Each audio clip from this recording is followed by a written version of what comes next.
राजा, मेहंदी हाताला तुझ्या नावाची मी लावते रे राजा. घेऊन जाशील ना या राणीला तुझ्या संगतीन राजा.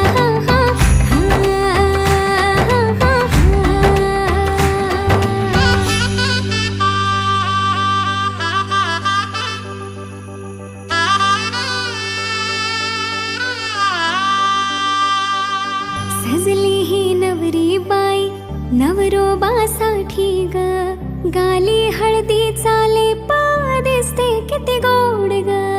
आई बाबांची लाडकी सासरला जाईल ग, सुखी राहा दिल्या घरी तो